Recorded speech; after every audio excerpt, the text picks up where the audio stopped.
Olá, boa tarde.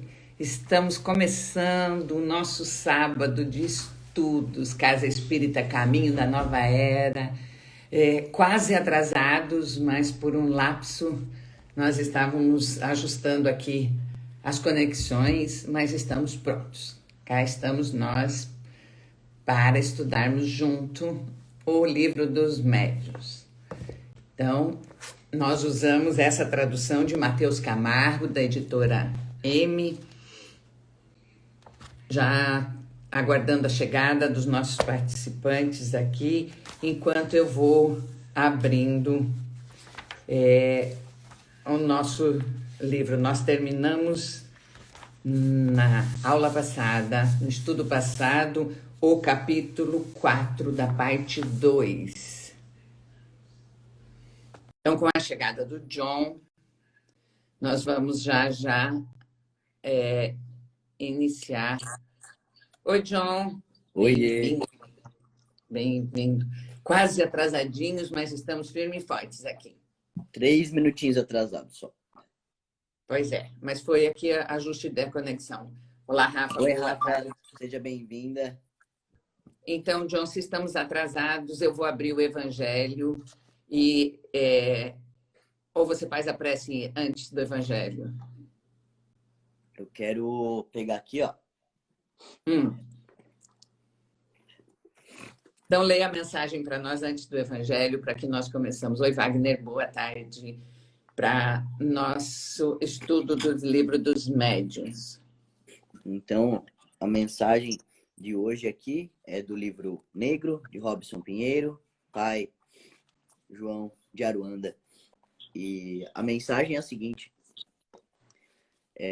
A mensagem espírita, isto é, dos espíritos, auxilia os homens a dilatar a sua visão.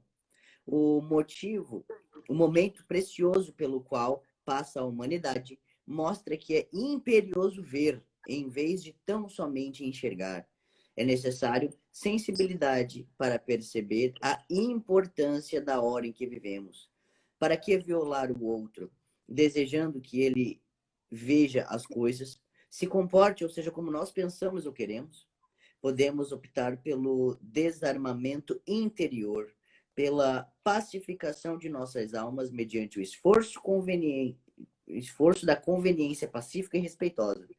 Como pai velho disse certa vez, podemos estar unidos sem nos fundirmos um ao outro. É possível conservar cada um as suas características, embora ligado e unificado ao próximo, pelo sentimento do amor, pelo trabalho conjunto e pelo respeito às diferenças. Nossa, lindo, que lindo, né? Muito lindo. Lindo. E muito pertinente para a época, para a data, para o momento, a reflexão de como nossa conduta. Boa tarde, Suelen, seja bem-vinda. Então, você já fez a mensagem de acomodação, de conexão. Eu vou ler um pedacinho do Evangelho para que a gente possa dar seguimento no nosso estudo. E eu abri aqui no capítulo 5, é o mesmo que a gente terminou do livro dos médiuns, aqui do Evangelho. A aula de hoje é a aula 28, tá? Então, eu vou deixar com você. Tá, então, melancolia. Sabeis por que uma vaga tristeza às vezes se apodera de vossos corações e vos faz achar tão amarga a vida? É o vosso espírito, que aspira à felicidade e à liberdade, mas que, solidamente atado ao corpo que lhe serve de prisão, em vão esgota esforços para dele sair. Vendo que esses esforços são inúteis, vosso espírito cai no desânimo e, sofrendo o corpo, a influência dele, o langor, o abatimento e uma espécie de apatia se apoderam de vós. Então, pensais ser infelizes. É uma boa explicação, né?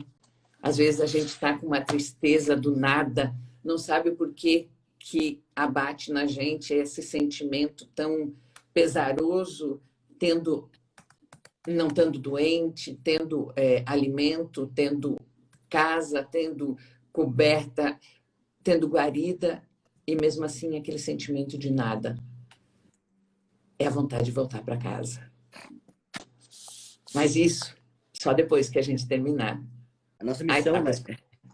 a etapa escolar, certo? Então, vamos lá. Bom, no livro dos médiuns, nós inauguramos hoje o capítulo 6, que fala das manifestações visuais. O capítulo anterior, que a gente encerrou, ele falava exatamente das manifestações físicas, que veio depois das manifestações inteligentes. Então, ele está evoluindo nesse caminho, certo?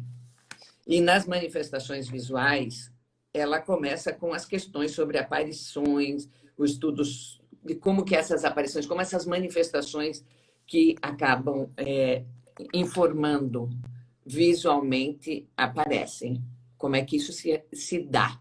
Oi, Bruna, boa tarde. Cristiano, Jefferson, Eduarda, sejam muito bem-vindos. Bru, se você tiver arrumada e preparada, manda o convite aí, entra com a gente. Vamos compartilhar aí esse momento de estudo, que é sempre a gente, sempre só a gente. Entra aí, Bru, conosco. Enquanto a Bru decide se ela consegue entrar na sala de aula, eu vou lendo a questão de número 100.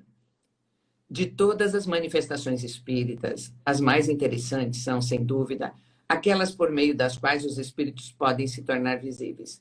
Vemos pela explicação desse fenômeno que ele não é mais sobrenatural que os outros. Apresentaremos primeiro as respostas que foram dadas pelos espíritos sobre esse assunto. E a pergunta de número 1 é: os espíritos podem se tornar visíveis, John?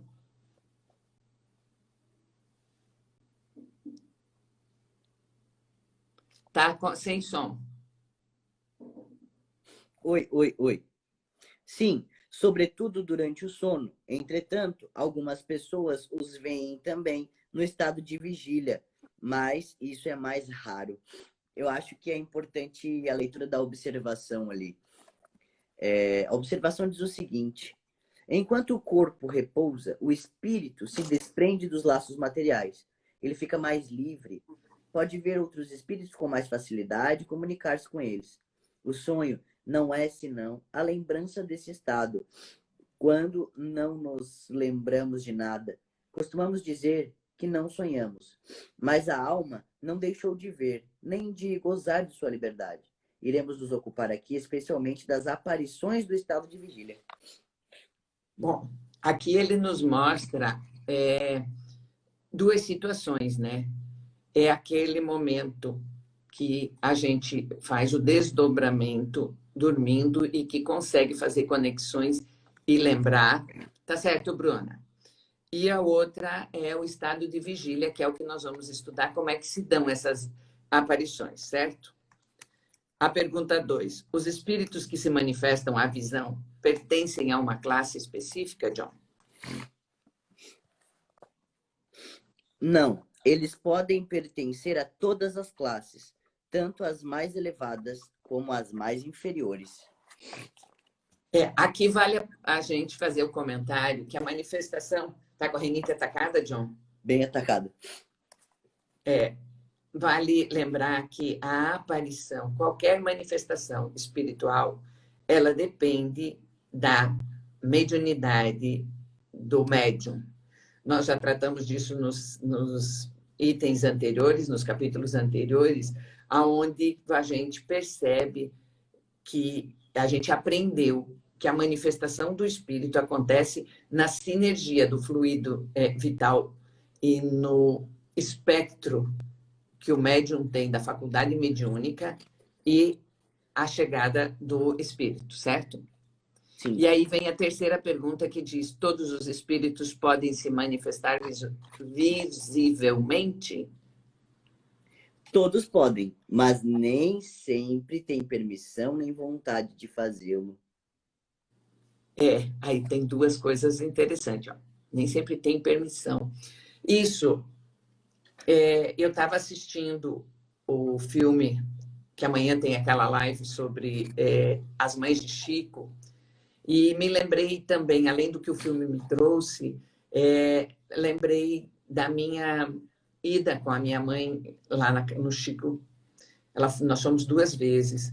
E ele sempre disse, e é uma coisa que os espíritos contam para nós aqui também, o telefone toca do plano espiritual para a Terra. Então, essa aqui, nem sempre eles têm permissão.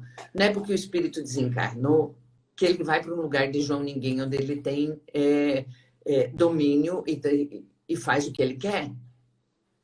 Nós temos governos encarnados e o plano espiritual tem suas regras, seja no plano, no lado já mais evoluído, seja no próprio umbral, os filmes, os livros, os relatos que nós temos de que há uma hierarquia. Tanto que a gente...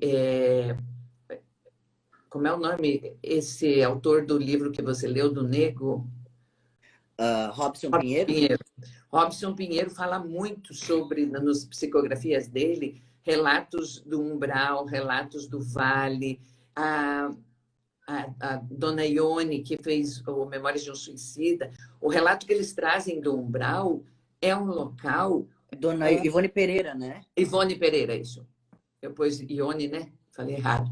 Ivone Pereira, os relatos, há uma hierarquia no umbral. E muitos espíritos são escravizados e vivem numa situação bastante pesarosa. Então, a permissão para vir falar é o primeiro condicionante. E depois, a vontade, né? Às vezes eles nem querem mais contato com o plano encarnado. Tô fora. Eu, quando desencarnar, não quero nem saber de comunicação. Quero viver meu rumo. Quero nem saber de voltar para cá. Isso tu tá dizendo agora. Brincadeiras à parte, eu quero fazer um comentário ali que eu acho que é importante a gente saber diferenciar isso que os espíritos colocam ali, ó. Todos nós podemos, mas nem sempre tem permissão, nem vontade de fazê-lo. Os espíritos aqui estão chamando a atenção. Quero compartilhar com vocês. Quando eu falo que os espíritos aqui, é porque sempre que a gente se prepara para fazer aula, nós temos os espíritos que vêm até aqui. Alguns para participar da aula como alunos e outros para nos ajudar e nos auxiliar, né? Então, e esses que vieram nos auxiliar estão nos chamando a atenção para que nós precisamos lembrar que existem espíritos rebeldes, que essa permissão aqui não cabe a eles, porque eles não são respeitosos. Quando a gente fala de permissão, nós estamos falando de uma comunicação responsável, de uma comunicação de espíritos sérios. Esses que vêm aqui, inclusive, fazer essa comunicação conosco. Eles querem fazê-lo e têm uma permissão de fazê-lo. Por quê? Porque é relevante para o nosso estudo. Porque vem agregar ao nosso conhecimento, né? Vem ajudar na nossa evolução intelectual, moral. Então, quando nós estamos falando aqui de espíritos brincalhões, aqueles que descobrem quando alguém tem mediunidade e fica assustando, ou falando no ouvido, ou dando risada, ou batendo em portas e paredes, utilizando aquela energia ectoplasmática do médium, esses não passam por esse crivo da permissão. Por quê? Porque eles ainda não evoluíram e não sabem mensurar o que é o correto e o que é incorreto. Eles fazem aquilo que passa na mente, como se diz, né? Então, isso que eu queria trazer. E acho que a próxima questão é importante para complementar isso. Vamos lá? Pois é, e eu quero fazer uma proposta para você. Vamos ler a 4 e a 5. Eu leio, tu responde, eu leio, tu responde, e daí a gente comenta, porque as duas estão bem imbricadas, pode ser? Eu acho que dá para ir até a 6, viu? Tá certo. Então, vamos até a 6. Eu leio a pergunta, tu lê a resposta. Eu leio a pergunta, tu lê a resposta, e nós comentamos as 3, ok? Ótimo. E aí, se alguém que está assistindo tiver alguma dificuldade, manda uma pergunta que a gente explica, ok? Sim, e Participa... também se alguém quiser entrar conosco, tô vendo que a Luciana tá aí. Luciana, quer entrar conosco? Fica à vontade. Quero dar uma boa tarde pro pessoal que tá chegando, a Dona Gracinha, né? A Luciana, a Angélica, muito querida. A Kelly Crescêncio, uma prima minha, que há muitos anos eu não vejo. Vânia, Melissa, sejam todos bem-vindos. E a todo, talvez o pessoal que eu não tenha visto aí também sejam bem-vindos. Vamos lá. Então, a pergunta 4. Qual é o objetivo dos espíritos que se manifestam visivelmente? Depende. Conforme sua natureza, o objetivo pode ser bom ou mal. Por que essa permissão é dada quando o objetivo é mau? Para pôr à prova aqueles a quem aparecem. A intenção dos espíritos pode ser má, mas o resultado pode ser bom. E qual seria o objetivo dos espíritos que têm mais intenções de fazer-se ver, de se fazerem ver? Assustar e muitas vezes vingar-se também. Qual é o objetivo dos espíritos que vêm com as boas intenções?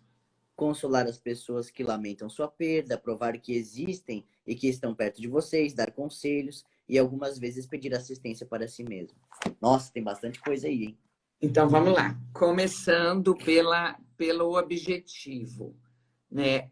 Qual é o objetivo deles se manifestarem visualmente? Eles vêm, tem aqueles que vêm para trazer informação, né? Que é o que diz na 6 também, né? Cheio de boas intenções. Quando há um desencarne de um ente querido, a pessoa tem, disponibilidade, a pessoa tem mediunidade, e aí ele vem para dizer que está bem, para confortar. Essa é uma das formas. E você, John? Antes de comentar aqui a questão, só para lembrar que estão cobrando aqui no nosso privado que nós não fixamos o tema de hoje. Eu escrevi ali em cima. Ah, eu vou achar. Tá. Enquanto isso, eu vou comentando aqui. Bom, quando ele fala ali da natureza, né? O objetivo pode ser bom ou mal. E a próxima pergunta, quando completa essa aí, muitas vezes quando nós vamos colocar aqui uma coisa do nosso dia a dia, nós seres encarnados, nós às vezes saímos das nossas casas e vamos, digamos, na casa de um vizinho ou na casa de um conhecido, e nós entramos na casa, ou a gente pode olhar aquela casa e abençoar aquela casa, ou a gente pode ficar reparando em absolutamente tudo e depois saindo fazer fofoca. Os espíritos não têm muita diferença disso. O objetivo deles, na realidade, pode ser esse, ou positivo ou negativo. Ou ele vai entrar no seu lar, na sua casa, para te abençoar. Ou vai, eu acho que a gente já posso começar a comentar 5 que está interligado. Claro, claro. Como ele colocou ali, em relação a 5, né? Qual é o objetivo do mal? Quando um espírito vem à nossa casa para fazer o mal, ou com a intenção de fazer o mal, eles entram na nossa casa. Por quê? Primeiro, porque nós estamos em uma vibração baixa, em uma vibração negativa, em tristeza, em energia depressiva, que eu falo, né? A depressão em si. Nós estamos talvez irritados em discussões. Eles adoram uma discussão. E aproveitam a energia dos médiuns que fazem essa doação ectoplasmática para plasmar a negatividade, né, gente? E aí fica lá no ouvido de um, no ouvido de outro. Não sei se... Eu espero que não, porque acredito que todo mundo aqui é muito evoluído, só que não, né? Quando a gente faz aquele evangelho assim, digamos assim, eu e a mãe, nós discutimos, temos uma briga aqui. Aí vem os espíritos e falam, olha, vamos fazer evangelho, porque a coisa tá feia lá fora, tem uma galera aí querendo entrar. A gente vai fazer evangelho, aí abre o evangelho, tá lá a cólera. Aí um já olha pro outro, tá vendo? Esse aqui é pra você, ó. É nesses momentos que esses maus espíritos adentram, eles encontram uma brecha e fica no ouvido, vai lá, julga, incomoda, né? Aparece, põe em prova muitas vezes, põe em dúvida a nossa própria fé, gente. Quem aqui que é espírita ou quem é médium não se pegou assim, meu Deus, só posso estar obsediado, não pode ser. Quem tem principalmente mediunidades ostensivas, né? Que pensa assim mesmo, será que tudo isso é real ou será que isso é da minha cabeça? Será que eu vejo mesmo esses espíritos ou será que isso é loucura? E são os próprios espíritos que vêm fazer o mal que nos colocam à prova, né? E aqui em casa aconteceu algumas vezes, né, mãe, de ter comunicações falando, ei, você é louca, você não fala com espíritos, não existe essa coisa de espírito. Chega a ser cômico, gente, mas é triste. E aí a gente vira pro espírito e fala assim, sim, mas você é um espírito, você é um desencarnado. E ele fala, não, isso é coisa da sua cabeça. Então a gente começa a perceber as manobras utilizadas para que nos desviem do caminho. Porque os espíritos só têm 2 objetivos. Ou nos colocar no caminho, nos auxiliar, ou então nos tirar do caminho. Eu queria trazer aqui também, John, uma coisa que Divaldo fala muito. Divaldo foi por muito tempo obsediado pelo espírito que ele denominou o Máscara de Ferro. E ele conta nos relatos da vida dele, até que conseguiu encaminhar esse pobre irmão, que ele vinha para fazer o mal para o Divaldo, ele vinha para levar, provocar, fazer inúmeras atrocidades que ele pudesse levar o Divaldo a se desvirtuar do caminho. E como que ele fez o bem para o Divaldo? O Divaldo diz que é muito grato a ele, porque a cada vez que o Divaldo enxergava o Máscara, ele dizia, baixei a vibração. Vou me recompor, vou voltar para o meu evangelho, vou me recompor. Porque se eu estou enxergando Máscara, começou a fazer diálogo, a minha vibração permitiu dele se aproximar de mim. Então, essa é uma forma de a gente compreender essa assertiva, dizendo que muitas vezes um espírito não bom, sem evolução necessário, ainda numa situação de aprendizado, ele comparece e aquele irmão que é médium, que o enxerga, tem com a sua imagem um momento de consciência de que a vibração está variando e permitindo a chegada de obsessores. Você tem mais uma fala aí, né? Tenho, quero ler aqui primeiro o comentário da Angélica, que ela colocou: às vezes aparecem e desaparecem como por encanto. Parecem brincar conosco e nos confundir. Verdade, é verdade. Eu lembro que quando criança, quando eu via os espíritos quando criança, algo que eu sempre escondi muito de todo mundo, para mim, ele aparecia da forma que eu tinha medo, né? Eles plasmam aquilo que nós mais tememos. E depois de muitos e muitos anos, aqui depois de 23, 24 anos, ele retornou em nome e se apresentou para nós, né, como Atos, o nome dele. E o Atos, nós tivemos aí bem uns 3 anos, né, mãe? A gente conseguiu doutriná-lo, mostrar, convidando, fazendo várias sessões de trabalho com ele. E até uma coisa interessante, muitas vezes as pessoas perguntam, tá, mas como é que vocês fazem as sessões de doutrinação, as doutrinárias, como é que fica essa situação? É um momento que na casa espírita é um ambiente preparado, a gente permite a comunicação e a gente começa a conversar, porque muitas vezes o que falta é alguém que os escute e o faça refletir que o verdadeiro caminho é o caminho do Pai. O caminho da evolução é ele, começando pelo perdão próprio, amar a Deus e a Ele, para depois amar o outro. E às vezes esses espíritos, a gente trabalha, a gente conversa, dá oportunidade para eles e o time da egrégora espiritual da casa está preparada. Há os caravaneiros já habituados a fazer abordagem, há todo um processo. Por isso mesmo que há essa permissão e há esse trabalho de cooptação. A Jessie fez um comentário aí, John, eu vou passar para você para o teu, e daí tu dá uma olhadinha ali que ela fala sobre as visões dela. Antes de ler o comentário da Jessie ali, os espíritos dizem que, inclusive não só dizem, mas eu já presenciei sessões doutrinárias ali, que o pessoal chama de desobsessão, né? Que na realidade não gosto desse nome, desobsessão, porque parece que nós estamos falando com espíritos realmente só endurecidos, mas não são só os endurecidos, são os espíritos que estão dizendo aqui agora, que são os espíritos mais feridos, mais machucados. E quando nós vamos fazer a doutrinária, que nós recebemos a incorporação do espírito, que ele chega agitado, às vezes agressivo.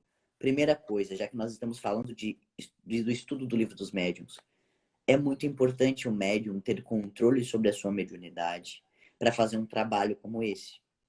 Porque a mente e o corpo comandam aquilo que vem, né, espiritualmente falando.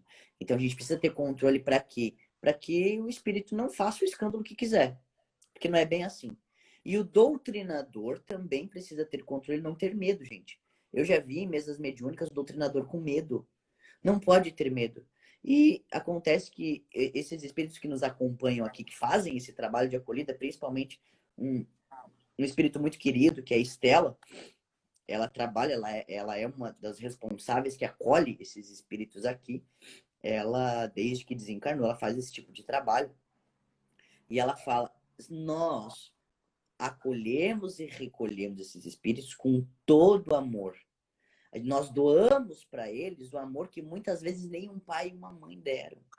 É a primeira vez que um espírito desse está sendo tocado depois de tanto tempo. É a primeira vez que está sendo abraçado, que recebe um copo com água. Então, quem são vocês, os doutrinadores, para olhar atravessado para aquele espírito e falar, deita na maca, senta aonde for e vai e segue teu caminho? Um espírito, quando busca uma casa espírita, quando busca um auxílio, precisa de quê, gente? De carinho, de amor.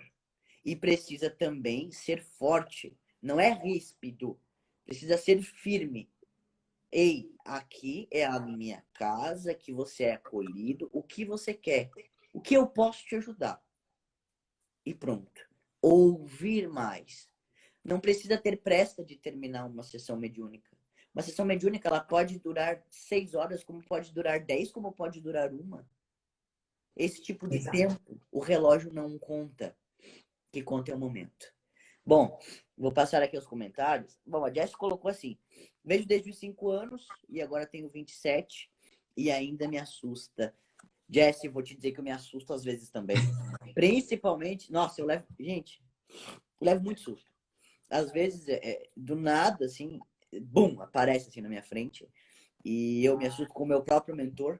Inclusive, acho que ele utiliza isso para dar uma acordada no meu dia, às vezes. Me assusto bem, mas também é assustador ver aqueles espíritos sofredores que são dilacerados, outros que têm uma forma física ainda animalizadas. Assusta bastante. Os tons de vozes, porque eles buscam utilizar tom de voz que assusta também. Aquela coisa bem de filme de terror mesmo, né? E uma dica que eu te dou, talvez se você quiser depois me chamar no privado para a gente conversar, a gente pode trocar informações. Acredito que eu tenho muito a aprender com você. Também posso lhe ajudar no que for possível. A mãe também. Sempre que você vê um espírito desse, que te assuste, que você perceba que é negativo, fale para ele. Marque com ele um dia, um horário, talvez um local, a casa espírita que você frequenta. Fale, olha, agora eu não posso te ajudar, mas eu posso te ajudar em tal lugar, posso te ajudar em tal momento, ou busque tal ambiente. Ou então, se você se sentir pronta para ajudar, fale para ele, meu irmão, minha irmã, em que eu posso ser útil? Você quer fazer uma prece comigo? Abra o evangelho e leia. Leia mesmo. Antes de eu ter controle da minha mediunidade, eu carregava o evangelho dentro da cueca, de tanto medo que eu tinha. Né? A mãe lembra dessa fase, né, mãe? Eu tinha muito medo. Eu andava com o evangelho. Era muita abordagem, né? Sim, era muita abordagem.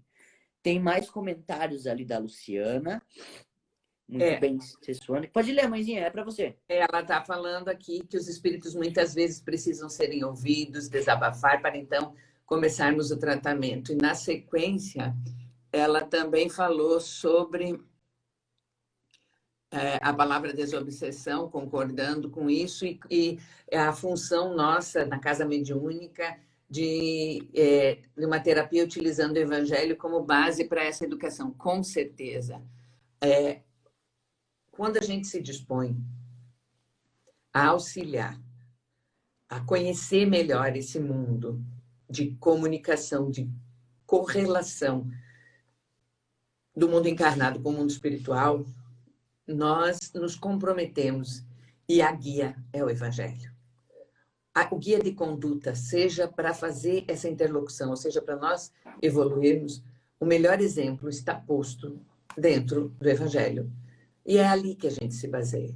O Tira Dúvida é livro dos Espíritos, mas o Evangelho e a Bíblia também. Não vamos deixar de compreender.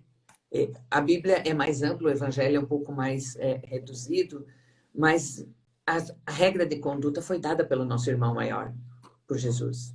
Ele veio nos mostrar de como nós devemos nos posicionar.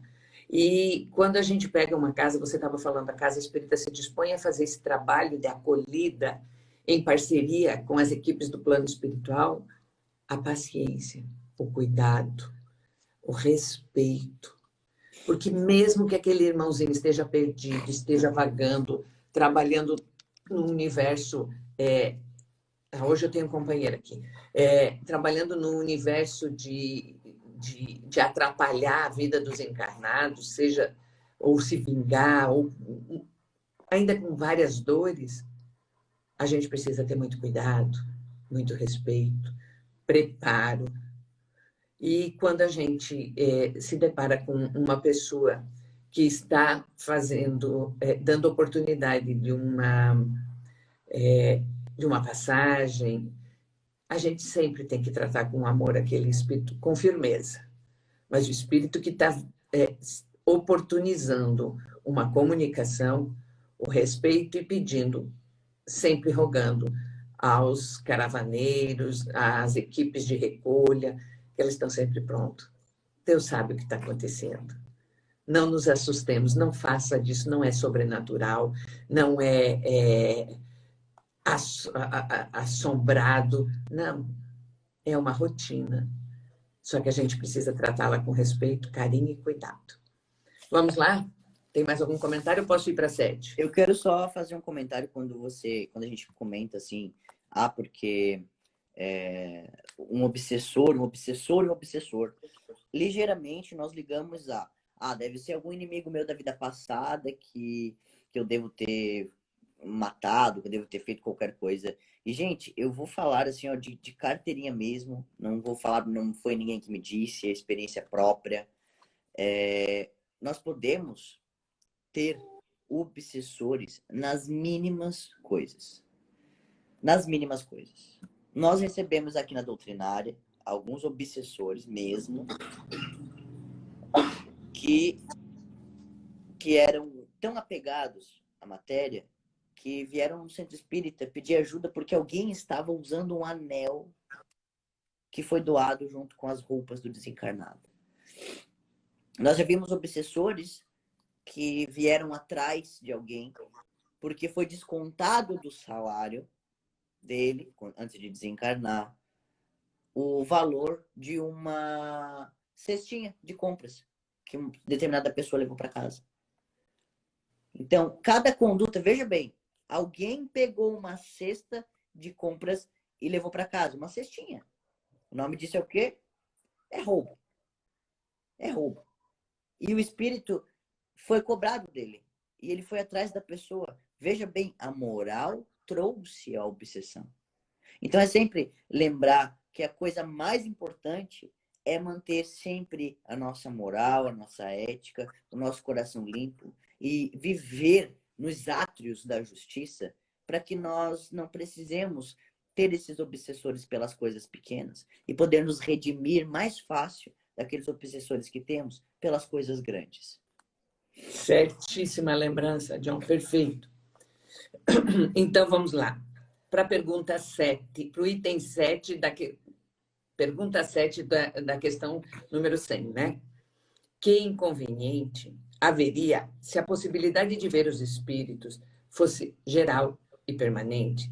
Não seria um meio de tirar as dúvidas dos mais incrédulos? Essa pergunta é sempre constante. Leia essa resposta.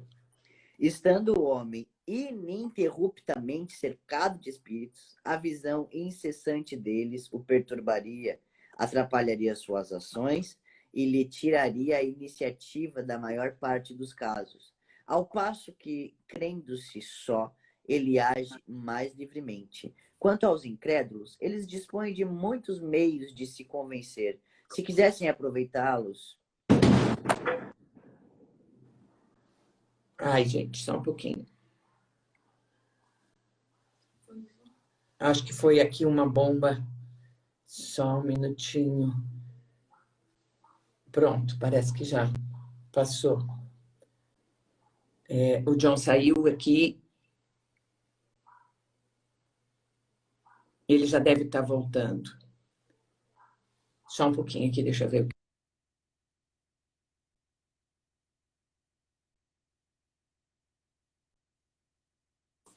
Pronto. Já estamos nos ajustando aqui. Nós estamos com problemas de desmanche de prédios aqui na cidade, de construções irregulares, e eu acho que foi isso que aconteceu.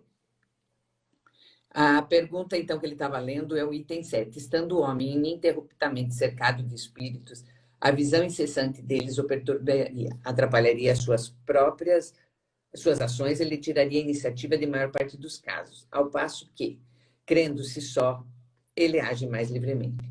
Quanto aos incrédulos, eles dispõem de muitos meios para se convencer, se quiserem aproveitá-los e se não estiverem cegos pelo orgulho. Vocês bem sabem que há pessoas que se viram e nem por isso acreditam, pois dizem tratar-se de ilusões. Não se inquietem por tais pessoas. Deus se encarrega dela. Aí tem uma observação ainda que diz que seria tão inconveniente ver-se ininterruptamente na presença dos espíritos quanto ver o ar que nos rodeia, ou as miríades de animais microscópicos que pululam ao nosso redor e sobre nós, donde devemos concluir aquilo que Deus faz é bem feito e que Ele sabe o melhor do que nós, o que nos convém. Bom, vamos lá. Nós estamos num planeta de provas e expiações. Esse livro foi da época de 1860, 2 séculos atrás. Pronto, o John está dizendo que está bem, que já está voltando.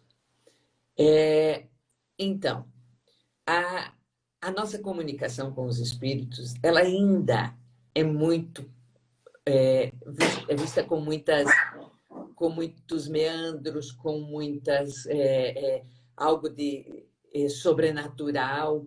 Então, se as pessoas passassem a misturar os espíritos, se nós víssemos os espíritos o tempo todo confundindo, como seria nós nos depararmos o tempo todo com aqueles a quem nós temos desavenças?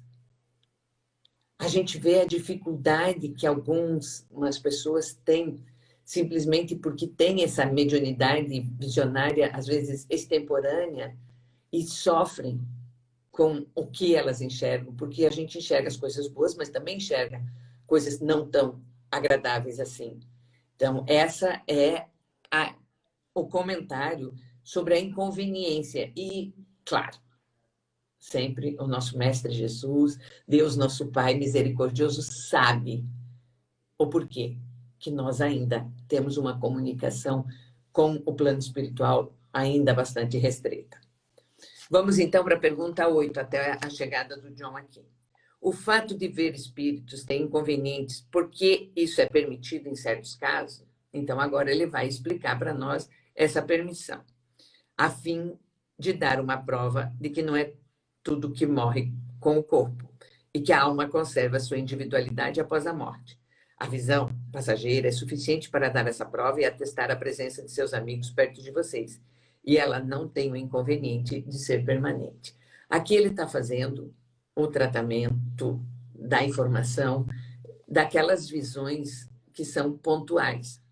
Há muitos esse volume de pessoas que têm esses insights de mediunidade, que conseguem doar ectoplasma para que haja algumas manifestações extemporâneas, é muito grande. Às vezes a pessoa, eu vi um vulto aqui, no sono eu vi uma pessoa, eu vi o fulano, eu vi ciclano. Muitos têm o sono e recebem as suas mensagens. Então, essa é a permissão, é porque é útil. Se não fosse útil, não nos teríamos aqui. Não teríamos. E também, passando do momento de utilidade, é dispensável, né? Bom, vamos lá. É sensato assustar-se com a aparição de um espírito? O John acabou de dizer para nós, naquela resposta ali, que ele toma os seus sustos. Mas vamos ver o que os espíritos responderam para Kardec.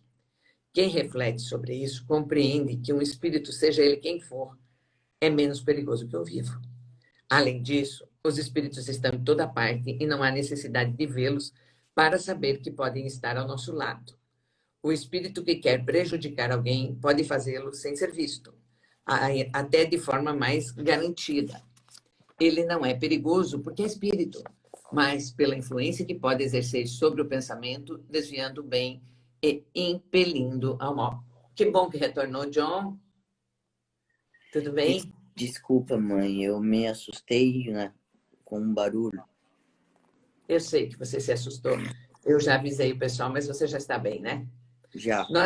Nós estamos lendo a questão 10, sobre o assustar-se com a aparição do espírito. E aí eu li a resposta e vou ler a observação. Ele está dizendo que o espírito, a resposta é que o espírito faz menos mal que o encarnado. E a observação é: as pessoas que sentem medo quando estão sozinhas ou no escuro, raramente se dão conta da causa do seu pavor. Elas não saberiam dizer do que têm medo, mas certamente deveriam temer mais o encontro com homens do que com os espíritos, pois o malfeitor é mais perigoso vivo do que após a sua morte. Uma senhora de nosso conhecimento, certa noite, viu em seu quarto uma aparição tão bem caracterizada que acreditou estar na presença de alguém, e a sua primeira reação foi apavorar-se. Tendo certificados que não havia ninguém ali, ela disse a si mesma: parece que é apenas um espírito. Posso dormir tranquila. É bem assim mesmo. É bem assim mesmo. Não tem erro. Às vezes eu sinto na cama, eu deitado, já aconteceu várias vezes, aconteceu recentemente. Aí eu vejo que senta na cama assim. Aí eu dou uma olhadinha assim, aí eu vejo, dou boa noite e falo: agora eu posso dormir, porque é só um espírito, não é nada demais, não. Pois é, mas na resposta da questão, houve um alerta que é valioso a gente refletir. O porquê que a gente precisa, ele fala aqui sobre o perigo que o espírito pode trazer, a gente manter a sintonia com ele nos levar a práticas equivocadas. Porque se a gente permite o contato desse espírito em razão da nossa vibração, ele vai conseguir não nos fazer mal, mas interferir na nossa conduta. E aí é que é o problema, né? A gente, muitas vezes, recebe as informações de que nós estamos para tomar uma decisão, a primeira reação, e isso está no Livro dos Espíritos, acho que não me lembro o número da pergunta, sobre a interferência dos espíritos na nossa vida, e as respostas que a gente tem é que os espíritos podem interferir muito mais do que a gente imagina, inclusive mexendo e fazendo a condução da nossa vida. Então, a nossa vibração é extremamente importante para esses espíritos que estão ao nosso lado, não por eles nos fazerem mal, mas para que eles não nos influenciem mal. O que é que você está pedindo para a Angélica aqui? É que ela perguntou ali, hipersensibilidade auditiva também, eu não entendi em que sentido. Ela escuta, Angélica? A audição você tem? Já tratamos disso. Faz de novo a pergunta aqui que a gente já comenta. Enquanto isso, eu vou fazer a pergunta 11, pode ser, John? Pode, eu respondo então. Então tá. Aquele a quem um espírito aparece, poderia iniciar uma conversa com ele? Perfeitamente. Perfeitamente. E é o que sempre se deve fazer em semelhantes casos, perguntando ao espírito quem é ele, o que deseja e o que se pode fazer para lhe ser útil. Se o espírito é infeliz e sofredor, a compaixão que lhe demonstramos o alivia. Se é um espírito bom, pode ter vindo com a intenção de dar bons conselhos.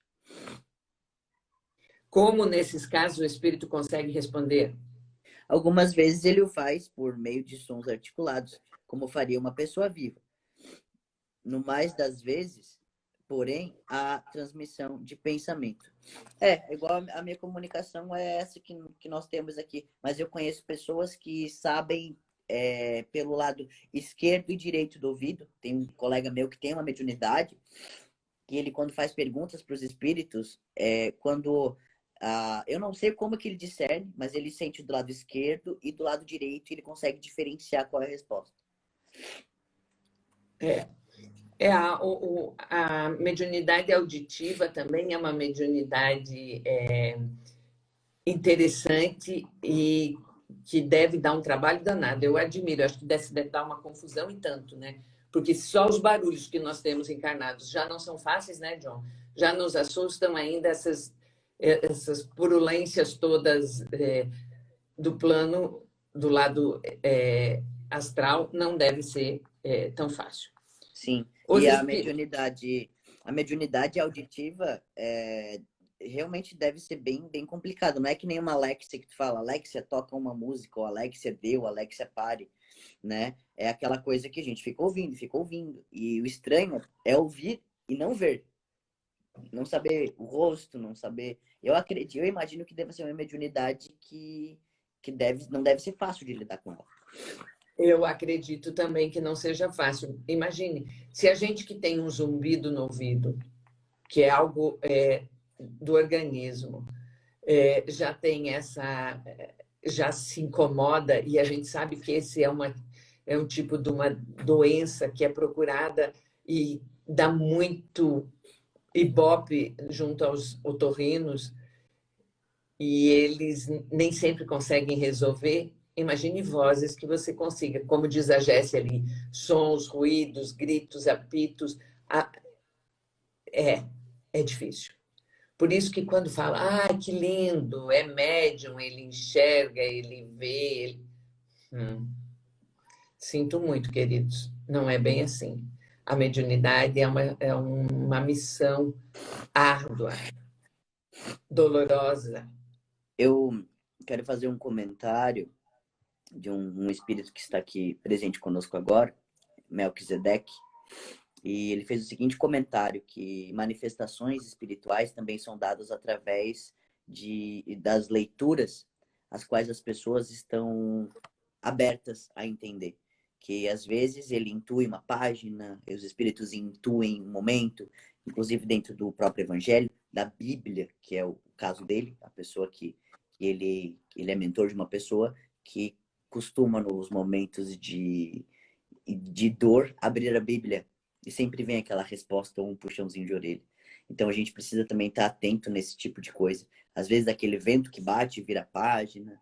Então esse tipo de manifestação também acontece bastante. A Elizabeth diz ali sobre a auditiva, a vidência, de vez em quando, e a intuição sempre. Eu, Elizabeth, não tenho nada. Eu tenho palpite. A mãe é médium palpiteira. Eu tenho palpite. Eu tenho assim, eu brinco que não chega a ser uma intuição que eu possa configurá-la, né? Mas eu normalmente digo que a minha mediunidade mais eu tenho assim, me deu um palpite de fazer isso. E eu digo sempre para o John. Então, eu acho que a minha mediunidade é palpiteira. Bom, vamos lá. Ana, seja bem-vinda. Boa tarde. Nós temos 10 minutos, tá? Eu vou fazer o seguinte. Vamos ler. Vamos lendo, acho que dá até a 14, então, em 10 minutos. Então, eu vou lendo aqui. Os espíritos que aparecem com asas realmente as têm? Ou essas são apenas uma aparência simbólica? Você leu ou eu leio? Espíritos não têm asas. Eles não... É essa, né? Espíritos não têm asas. Eles não precisam delas. Porque, como espíritos possam transportar-se por toda parte, eles aparecem com a afeição com a qual querem impressionar a pessoa a quem se mostra. Uns aparecerão com uma roupa cotidiana, outros envoltos em panos, em alguns com asas, como atributo da categoria de espíritos que representam. Bom, isso eu gostaria até de fazer um comentário, John. A gente sabe de algumas aparições dos santos da Igreja Católica que se desenham com mantos, com asas, com informações, com alegorias extras, e hoje traduzidas também naquela, como se fosse uma auréola concedida na representação dos santos. Mas muitas vezes a espiritualidade nos alerta que essas visões que é dada a algumas pessoas, ela vem com tanta luz, com tanto brilho, que o imaginário das pessoas na hora de reproduzir a informação para os outros é que acaba caracterizando essas situações. Certo? Então, nem sempre essas alegorias que se mostram são alegorias que os espíritos têm. Elas são utilizadas para impactar, para se mostrar e para trazer a informação devida, certo? Vamos lá. A pergunta 13. As pessoas que vemos em sonho são mesmo aquelas que têm a aparência? Quase sempre são essas pessoas com quem seu espírito vai se encontrar ou que vem se encontrar com vocês. Você que costuma sonhar, né, John? E daí, nos seus desdobramentos, se diz: eu vi fulano, mas fulano não estava bem assim, estava diferente. Isso eu me lembro que aqui é uma constante. E eu acredito que isso seja com a grande maioria. Eu vi fulano, eu sonhei com fulano, eu sonhei com cicrano, e aí, mas ele não estava com essa roupa, ele não tinha o pé assim, ele não tinha o cabelo assado, mas você tem a certeza que é aquela pessoa. Sim. Certo? Tem algum comentário? Posso para a próxima? Quando eu já tive sonhos nítidos. Eu tinha um bisavô meu que ele era amputado, ele não tinha as duas pernas, e eu sempre sonhava com ele com as duas pernas em perfeito estado. Sempre sonhei e falava, eu sempre vi e tal. Mas o sonho é diferente do desdobramento mesmo. Quando eu desdobro, eu tenho total discernimento quando eu vou para o hospital, quando eu trabalho no hospital, quando eu cirurgia no hospital, ou quando eu vou trabalhar nos umbrais. Isso eu tenho perfeitamente. Mas os sonhos normalmente nos mostram ou aquilo que a gente deseja muito em relação à pessoa, ou realmente são encontros do espírito que se desprega e está ali por inteiro. Então, vamos lá. E aí, agora, dos espíritos zombeteiros não poderiam tomar aparência de pessoas que nos são queridas só para nos induzir ao erro? Eles só tomam aparências fantasiosas para se divertirem em suas custas, mas há coisas com as quais não lhes é permitido brincar. Então, a gente sabe que há limites em todos os planos, né? Há limites em todos os planos. Vamos lá aqui. Aqueles que chegam, já aconteceu muito de chegarem, querer se passar por um espírito aí de uma incrível magnitude. Porque eu sou Jesus Cristo. Porque eu sou Bezerra de Menezes. Porque eu sou isso. Então existem... Porque eu sou São Pedro, né? Nossa, tem muito em São Pedro. Descobri que São Pedro é mentor até de um médium conhecido por aí, né? E a gente sabe que não é. Então, a gente percebe que... E tem algumas perguntas chaves que a gente pode fazer para esses espíritos. Que quanto mais a gente tem mais conhecimento, mais a gente estuda, nenhum diálogo desse, você percebe que cai, que quebra essas duas pernas desse zombeteiro. John, vamos fazer a última pergunta, a 15. Podemos fechar assim, porque ela é bem grandinha? Eu acho, tem 5 minutos. Dá para ir. Sendo o pensamento uma espécie de evocação, compreende-se que ele atrai a presença do espírito. Por que então as pessoas em que mais pensamos, que desejamos ardentemente rever, nunca se apresentam em sonho, ao passo que vemos pessoas que nos são indiferentes e nas quais absolutamente não pensamos? Nem sempre os espíritos têm a possibilidade de se manifestar a visão, mesmo em sonho. E a despeito do desejo que temos de vê-los, causas independentes de sua vontade podem impedi-los. Muitas vezes também trata-se de uma provação da qual nem mesmo o desejo mais ardente pode dispensar. Pode continuar, mãe? Quantas pessoas que eles são indiferentes, se vocês não pensem nelas, é possível que elas pensem em vocês. Além disso, vocês não fazem ideia das relações no mundo dos espíritos. Encontram nele uma multidão de conhecidos íntimos, novos ou antigos, dos quais não faziam nem a ideia no estado de vigília. E a observação é que, quando não há nenhum meio de atestar as visões ou aparições, elas provavelmente poderão ser colocadas na conta das alucinações. Mas quando são confirmados pelos acontecimentos, não se poderia atribuí-las à imaginação como aquelas aparições ocorridas em sonho ou em vigília, no momento da morte, de pessoas em quem não pensávamos, mas que, por diversos sinais, vêm revelar as circunstâncias totalmente imprevistas de seu fim. Muitas vezes cavalos foram vistos empinando e empacando diante de aparições que assustam aqueles que os conduziam. Se há espaço para imaginação no caso dos homens, certamente isso não ocorre no caso dos animais. Além disso, se a imagem que vemos em sonho fosse sempre um reflexo das preocupações de vigília, nada explicaria por que quase nunca sonhamos com as coisas que mais pensamos. Bom, esse texto aqui, essa pergunta, ela é muito importante. Eu estou comentando antes de você, John, porque a gente tem que ter muito cuidado. É um alerta que a gente recebe dos espíritos sobre... tem coisas que a gente sonha e também é da nossa imaginação. Fantasia.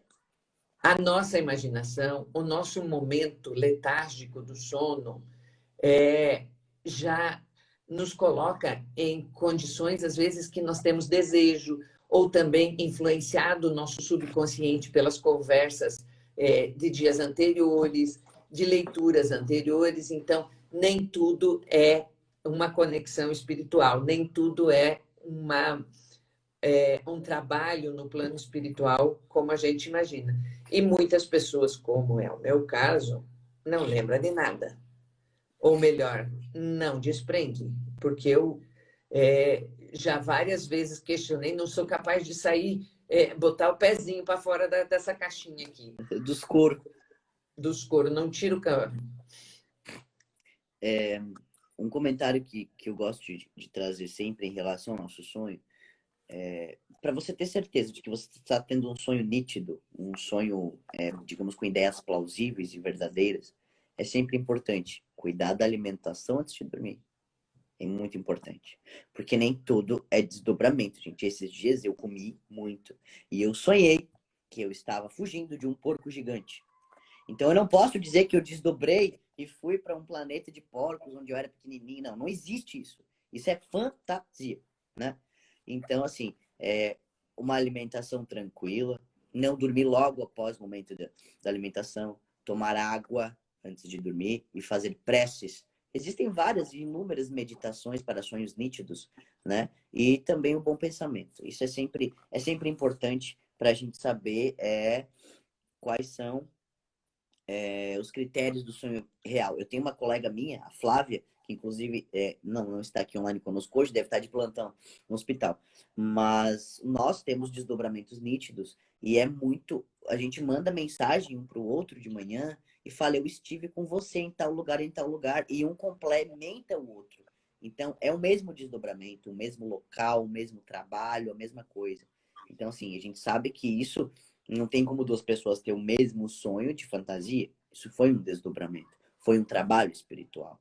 E é diferente, por exemplo, se eu tenho muito desejo de me encontrar com alguém, de fazer alguma coisa com alguém, e eu sonhar simplesmente com essa pessoa, se não for nítido, pode ser simplesmente fantasia ou sonho, e não real. Então é importante sempre saber o que é sonho e o que não é. E também não se impressionar com situações, né? Por exemplo, tive um sonho que foi uma premonição disso e disso e disso. Nem sempre é uma premonição. Às vezes pode ser apenas um pesadelo, porque a sua mente já está trabalhando aquilo há um tempo, está maquinando aquela ideia, e aí cria fantasias ali que nos fazem cair aí, às vezes, na depressão, no medo, né? É isso aí que eu queria falar. Eu encerro a minha parte por aqui hoje.